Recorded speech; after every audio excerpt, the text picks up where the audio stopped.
नमस्कार दोस्तों, स्वागत है हमारे एजुकेशनल प्लेटफॉर्म एग्जाम गंगा में। आज की कंप्यूटर क्लास में हम डिस्कस करेंगे जनरेशन ऑफ कंप्यूटर्स। इससे पहले हमने क्या डिस्कस किया था? कंप्यूटर की हिस्ट्री, कंप्यूटर का उद्गम कहाँ से हुआ, उसका डेवलपमेंट कैसे कैसे हुआ। तो आज की वीडियो में हम डिस्कस करेंगे जनरेशन ऑफ कंप्यूटर्स, मतलब आज जो हमारे घरों में जो कंप्यूटर है, जो लैपटॉप है, पीसी है, वो कैसे कैसे उसमें क्या क्या चेंजेस किए गए पीढ़ी दर पीढ़ी, तो वो इतना छोटा हो गया। पहले तो बड़े बड़े होते थे, ठीक है। तो आज हम डिस्कस करते हैं जनरेशन ऑफ कंप्यूटर्स। देखते हैं फर्स्ट जनरेशन। आइए फर्स्ट जनरेशन में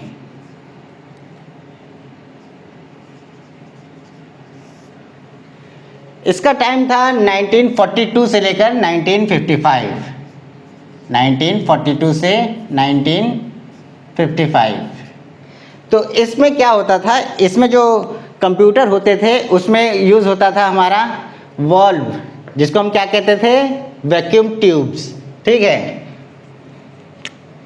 वैक्यूम ट्यूब्स या फिर जिसको हम क्या कहते थे? वॉल्व। वॉल्व ये होते थे बड़े बड़े, ठीक है। तो जो कंप्यूटर होता था वो लगभग कमरे के बराबर होता था, और उसमें ना ये जो वॉल्व थे उसमें बहुत ज़्यादा ऊष्मा निकलती थी, बहुत ज़्यादा गर्मी पैदा करते थे।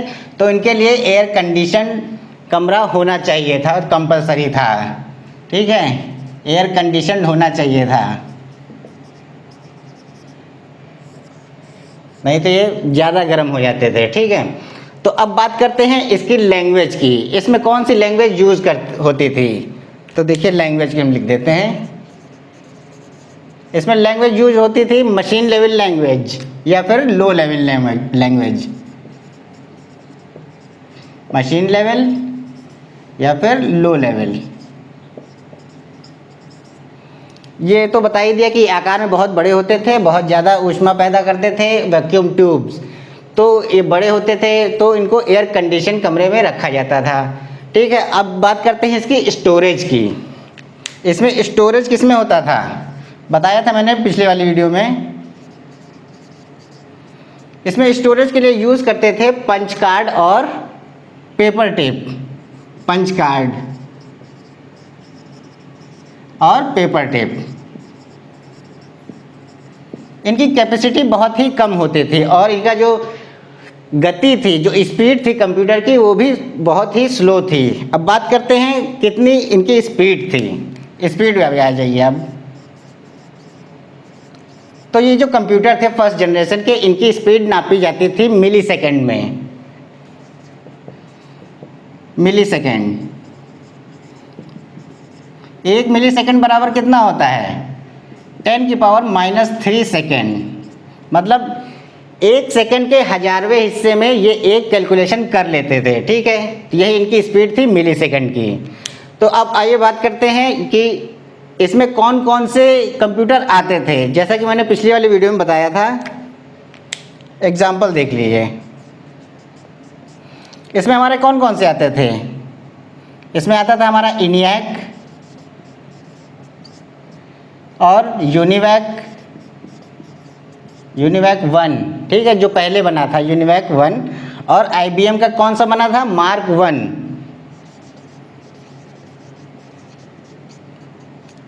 और 1952 के आसपास इसमें ना high level language, assembly language का आविष्कार किया था। किसने? ग्रेस हॉपर ने। ये डॉक्टर ग्रेस हॉपर, इन्होंने क्या बनाया था? असेंबली लैंग्वेज बनाई थी।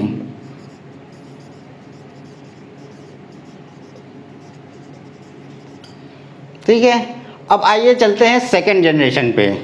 इसी के बगल में ही लिख देते हैं सेकंड जनरेशन। सेकंड जनरेशन में हमारा क्या यूज़ हुआ? इसमें यूज़ हुआ ट्रांजिस्टर। और इसका टाइम पीरियड क्या था? अब 1955 है तो 1955 से ही ले लेंगे, और 10 साल आगे बढ़ा दिया हमने, 1965 तक ले गए। 10-10 साल के ज़्यादातर मोस्ट पीरियड हैं, ठीक है। तो टाइम पीरियड ये होगा। इसमें क्या बताया? ट्रांजिस्टर यूज़ होता था, ट्रांजिस्टर। ट्रांजिस्टर यूज़ होने से जो इसका आकार है वो छोटा हो गया, क्योंकि ट्रांजिस्टर छोटे होते थे और बिजली भी कम लेते थे। और क्या हुआ, और इनके जो है जो कंप्यूटर जो थे हमारे बड़े बड़े, वो थोड़ा छोटे हो गए इसकी वजह से, और उनकी स्पीड भी बहुत ज़्यादा हो गई है, मतलब फर्स्ट जनरेशन के मुकाबले। ठीक है, तो इसमें क्या हुआ, हमारा स्टोरेज डिवाइस क्या थी? स्टोरेज डिवाइस थी हमारी मैग्नेटिक डिस्क,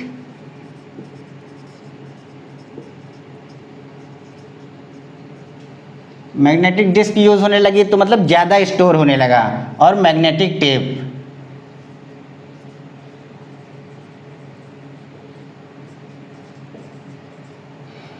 अब देखिए, इन्होंने 1952 में ग्रेस हॉपर ने असेंबली लैंग्वेज का आविष्कार किया। तो शुरुआत में इसमें असेंबली लैंग्वेज का ही यूज़ होता था, असेंबली लैंग्वेज। लेकिन बाद में इसमें और लैंग्वेज में डेवलपमेंट हुआ, तो फिर कौन सी लैंग्वेज आई? इसमें आई हमारी कोबोल और फोर्ट्रैन। कोबोल क्या होती है? कॉमन बिजनेस ओरिएंटेड लैंग्वेज, और फोर्ट्रैन फॉर्मूला ट्रांसलेशन। इन दोनों भाषाओं को किसने बनाया था? इनको बनाया था IBM ने। ठीक है, तो अब आते हैं, बात करते हैं स्पीड की। इनकी स्पीड क्या थी? इससे ज़्यादा थी। इसकी मिली सेकेंड में नापी जाती थी, और इसकी स्पीड थी माइक्रो सेकेंड में, माइक्रो सेकेंड। ठीक है, एक माइक्रो सेकेंड बराबर क्या होता है? एक माइक्रो सेकेंड, माइक्रो ऐसे लिखा जाता है, जो म्यू होता है वो माइक्रो को डिनोट करता है। एक माइक्रो सेकेंड बराबर क्या होता है? 10⁻⁻6 सेकेंड।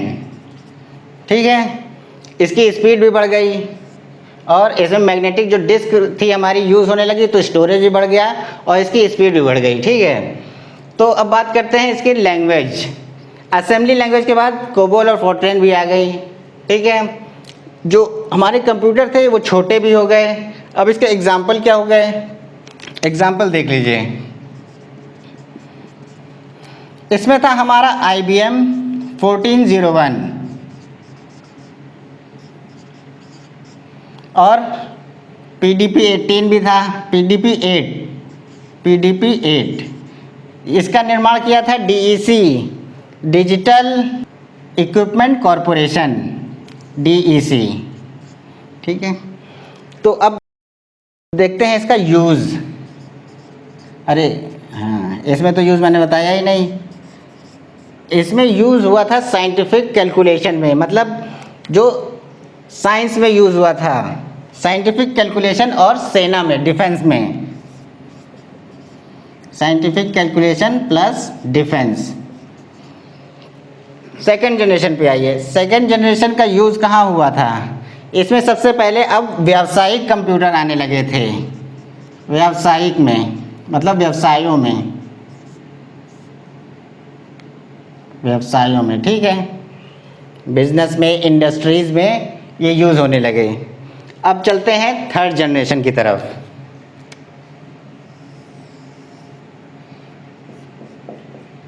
थर्ड जनरेशन में क्या यूज़ हुआ? थर्ड जनरेशन में यूज़ हुआ इंटीग्रेटेड सर्किट्स, जिसको हम IC कहते हैं। IC के बाद क्या यूज़ हुआ? IC के बाद आया हमारा small scale integration, SSL, II मतलब, और उसके बाद MSI। इसमें एक ही जो सर्किट था, इंटीग्रेटेड सर्किट, उसी में सैकड़ों ट्रांजिस्टर फिक्स किए जाते थे। ठीक है, एक छोटी सी चिप में सैकड़ों ट्रांजिस्टर फिट किए जाते थे, तो ऑब्वियसली इसकी स्पीड इससे बहुत ज़्यादा होगी।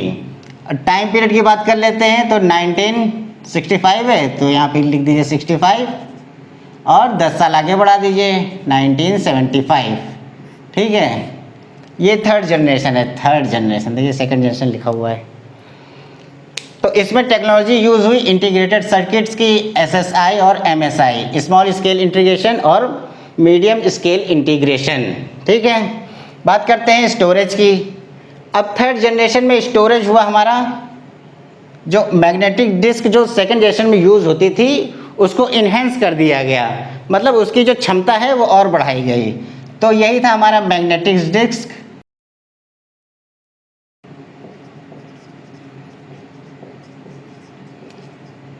मैग्नेटिक डिस्क यूज़ हुई। अब थर्ड जनरेशन में पहली बार रैम आई, रैम इंट्रोड्यूस हुई, ठीक है, रैम। तो इससे क्या हुआ, कंप्यूटर की स्पीड और ज़्यादा बढ़ गई, उसकी प्रोसेस करने की क्षमता और बढ़ गई, ठीक है, रैम से। और थर्ड जनरेशन में ही सबसे पहले इनपुट और आउटपुट डिवाइस के रूप में कीबोर्ड और मॉनिटर यूज़ हुए।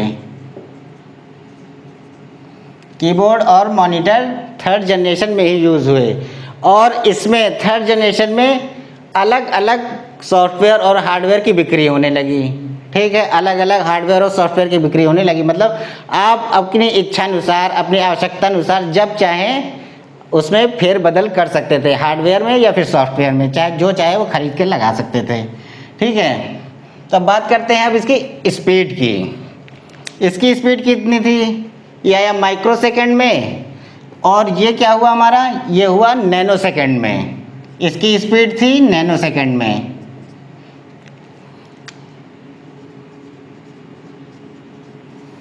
एक नैनो सेकेंड बराबर 10⁻⁹ सेकेंड, ठीक है। इतनी स्पीड इसकी ज़्यादा हो गई, बढ़ गई। और इसमें जो है स्टोरेज तो मैंने बता दिया, मैग्नेटिक डिस्क और रैम यूज़ होने लगी, तो इनकी जो क्षमता है वो बढ़ गई। और जो इंटीग्रेटेड सर्किट की वजह से जो कंप्यूटर थे वो और छोटे हो गए, मतलब छोटे पे छोटे होते जा रहे हैं। अब देखिए एग्जाम्पल इसके, एग्जाम्पल में हो जाता है हमारा IBM का 360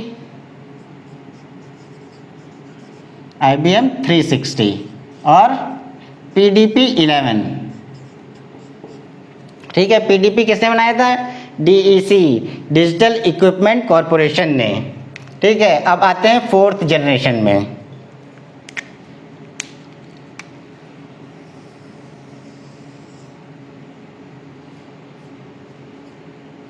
फोर्थ जनरेशन में आ गए। अब इसका टाइम पीरियड बताया, ये ले लीजिए 1975 से इसमें है 1989 तक, ठीक है। अब इसमें क्या, कौन सी टेक्नोलॉजी यूज़ हुई, इसमें यूज़ हुई हमारी LSI और VLSI।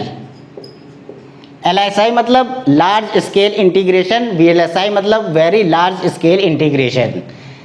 इसमें जो थे माइक्रो प्रोसेसर अब इंट्रोड्यूस हो गया है, ठीक है। माइक्रो प्रोसेसर में ही LSI और VLSI यूज़ होने लगे। LSI VLSI क्या होते हैं, ये सब SSI और MSI से मिला के जो चिप बनती थी वो LSI हुई। अब LSI और VLSI मतलब सैकड़ों जो LSI और VLSI होते हैं वो माइक्रो प्रोसेसर में फिट किए जाने लगे। एक छोटे से चिप में सैकड़ों आ जाते हैं हमारे LSI और VLSI। इससे क्या हुई, मैंने क्या होता है, माइक्रो प्रोसेसर आया।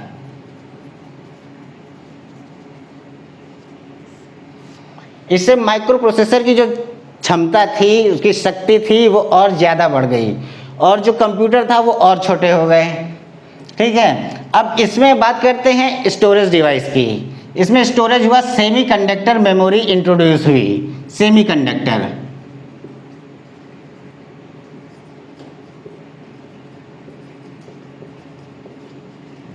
सेमीकंडक्टर मेमोरी इंट्रोड्यूस हुई, ठीक है। और रैम जो है, रैम की और क्षमता बढ़ाई गई, रैम की क्षमता और बढ़ा दी गई, ठीक है। तो इससे क्या हुआ, वो और ज़्यादा तेज हो गए।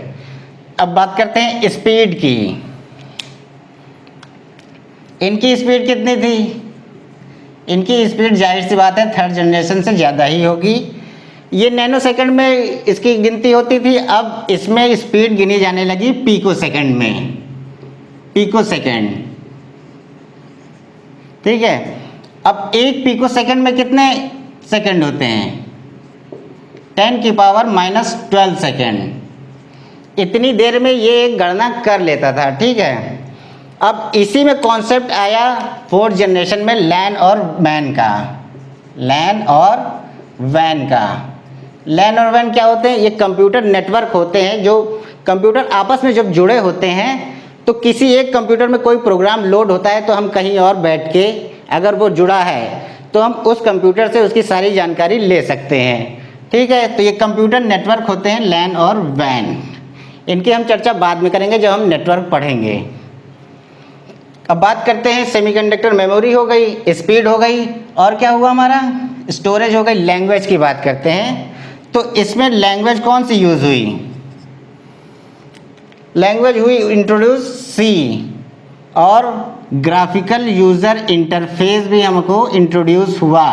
ग्राफिकल यूज़र इंटरफेस मतलब ग्राफिक्स के जरिए जो यूज़र है वो कंप्यूटर से डाटा और इंस्ट्रक्शन उसको दे सकता था और उससे रिजल्ट ले सकता था। ठीक है, ग्राफिक्स के ज़रिए। ठीक है, GUI इंट्रोड्यूस हो गई। अब बात करते हैं ये इसका यूज़। अब 4th जनरेशन में ही सबसे पहला PC यानी पर्सनल कंप्यूटर इंट्रोड्यूस हुआ। किसने इंट्रोड्यूस किया? जाहिर सी बात है IBM है। IBM आया था, IBM PC। इसमें पहली बार पर्सनल कंप्यूटर यूज़ हुआ। ठीक है, अब यहाँ से हमारे घरों में कंप्यूटर आने लगे क्योंकि वो पर्सनल हो गए थे। यहाँ पे भी बिजनेस और उद्योग के लिए होता था, बता देते हैं, लिख देते हैं, business and industries. Business industries में यूज होता था। और ये जो है हमारा, ये हमारा अब घरों में भी यूज़ होने लगा, ये पर्सनल भी यूज़ होने लगा, पर्सनल प्लस बिजनेस। बात करते हैं ऑपरेटिंग सिस्टम की। तो 2nd जनरेशन में कौन सा ऑपरेटिंग सिस्टम आया? इसमें आया operating system batch. 3rd generation में ऑपरेटिंग सिस्टम बात कर लेते हैं। ऑपरेटिंग सिस्टम कौन सा था? Time sharing. Time sharing. 4th generation में कौन सा हुआ ऑपरेटिंग सिस्टम? इसमें हुआ ऑपरेटिंग सिस्टम हमारा 4th जनरेशन से ही हमारी विंडोज़, डॉस और एप्पल OS आने लगे थे। ठीक है, MS DOS, MS विंडोज़ और एप्पल OS। ये हमारे जो ऑपरेटिंग सिस्टम है 4th जनरेशन में इंट्रोड्यूस हो गए थे। ठीक है, और इसका तो यूज़ आपको पता ही चल गया, पर्सनल और बिजनेस में होने लगा। ग्राफिक यूज़र इंटरफेस भी इसी में आया। तो ये हमारी 4 जनरेशन हो गई हैं, एक 5वीं जनरेशन बाकी है। तो आपको स्क्रीनशॉट लेना हो तो ले लीजिएगा। ठीक है, अब हम ये 1st जनरेशन को मिटा रहे हैं ताकि 5th जनरेशन हम लिख सकें। आपको स्क्रीनशॉट लेना हो ले लीजिए। आइए बात करते हैं 5th जनरेशन की। इसका टाइम पीरियड क्या था? इसका टाइम पीरियड है 1989 से अब तक। मतलब जो डेट आज तक जो डेट है तब तक इसका पीरियड चल रहा है। ठीक है, 1989 से इसकी शुरुआत हुई थी। इसमें देखते हैं टेक्नोलॉजी कौन सी यूज हुई थी। ठीक है, टेक्नोलॉजी इसमें हुई थी अल्ट्रा लार्ज स्केल इंटीग्रेशन, जिसको हम क्या लिखते हैं? ULSI या फिर SLSI। Large scale ultra large scale integration और सुपर लार्ज स्केल इंटीग्रेशन।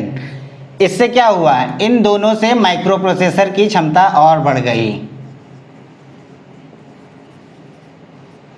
जो पेंटियम वगैरह है ये सब इसी के उदाहरण है, ULSI और SLSI के। ठीक है, ये वाले माइक्रो प्रोसेसर से इसकी जो है क्षमता और बढ़ गई। रैम और इंक्रीज़ हुई। आजकल तो शायद DDR4 रैम चल रही है। ठीक है, रैम की पावर और बढ़ गई। रैम की पावर और बढ़ गई। अब इसमें क्या हुआ? लैन वैन तो पहले ही आ चुका था। अब क्या हुआ? अब इसमें आया इंटरनेट। इंटरनेट से बहुत सी चीज़ें आसान हो गई।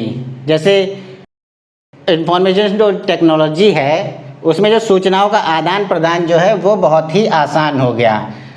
आप एक जगह बैठ के दुनिया के किसी भी कोने से कोई भी इंफॉर्मेशन ले सकते हैं। ठीक है, तो ये जो कंप्यूटर थे वो बहुत छोटे हो गए और इन्होंने पूरी दुनिया को भी बहुत छोटा कर दिया।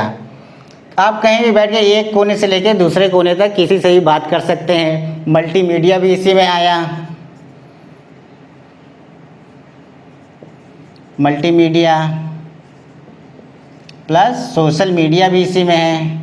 सोशल मीडिया तो जानते ही होंगे सब लोग पैदा होते ही बस सोशल मीडिया पे ही आ जाते हैं आजकल। सोशल मीडिया, ठीक है। अब इंटरनेट आया तो फिर क्या हुआ? इंटरनेट आया तो फिर ईमेल भी आ गए भाई, चैटिंग होने लगी, डॉक्यूमेंट इधर से उधर सब जाने लगे, ठीक है। फिर आया क्या हमारा www क्या होता है? World wide web.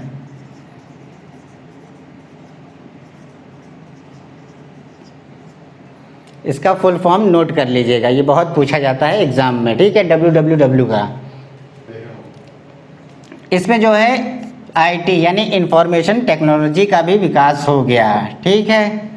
बताया ना मैंने पहले, एक जगह बैठ के सूचनाओं का आदान प्रदान बहुत ही आसान हो गया, दुनिया बहुत छोटी हो गई। इसका यूज़ कहाँ हुआ? यूज़ तो आजकल हर जगह हो रहा है। किसमें? एजुकेशन में, और किसमें? एनिमेशन में। लोग घरों में बैठ के गेम भी खेलते हैं, मतलब बिल्कुल पर्सनल कंप्यूटर हो गया।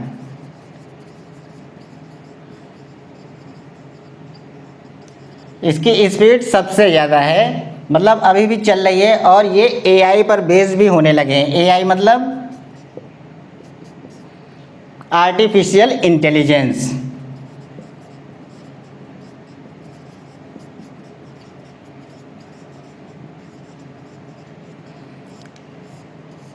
रोबोटिक्स में भी इसका इस्तेमाल हो रहा है, और ऐसे रोबोट बनाने की कोशिश हो रही है जो परिस्थिति के अनुसार निर्णय ले सकें, ठीक है। मतलब उनमें दिमाग भरा जा रहा है। पहले तो मैंने बताया था कि कंप्यूटर में कोई अपना दिमाग नहीं होता है, लेकिन अब उसमें वो क्षमता विकसित की जा रही है कि वो परिस्थिति के अनुसार डिसीजन ले सकें, ठीक है। रोबोटिक्स में भी इसका इस्तेमाल हुआ है, रोबोटिक्स। इसमें हाई लेवल लैंग्वेज भी यूज़ होती है, बिल्कुल आसान, मतलब अपने शब्दों में लिखिए और जो कंप्यूटर होगा वो आपको आपके ही शब्दों में जवाब भी देगा, ठीक है। जैसे एलेक्सा वगैरह कुछ बोलते हैं, वॉइस रिकग्निशन भी वो करती है। जैसे बायोमेट्रिक होता है, वो भी हमारे जो है ये 5th जनरेशन के कंप्यूटर ही करते हैं, वो पहचान लेते हैं, ठीक है। जैसे आइरिस वगैरह स्कैन करने होते हैं, फिंगरप्रिंट स्कैन होता है, ये सब 5th जनरेशन के ही कंप्यूटर करते हैं, क्योंकि इसमें क्या है? AI, artificial intelligence. अब देखते हैं इसके उदाहरण, एग्जाम्पल। इसके एग्जाम्पल क्या है?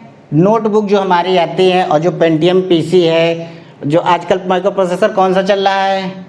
i3, i7, इससे जो बने हैं ये हमारे 5th जनरेशन के हैं। लिख देते हैं IBM नोटबुक। जो नोटबुक है, एप्पल का नोटबुक है, ये सब हमारे क्या हुए? 5th जनरेशन के ही कंप्यूटर हुए। और सुपर कंप्यूटर, ये जितने हैं ये सब हमारे 5th जनरेशन के ही कंप्यूटर हैं। आज हम जो मोबाइल लेके चलते हैं वो भी एक तरह का कंप्यूटर ही है।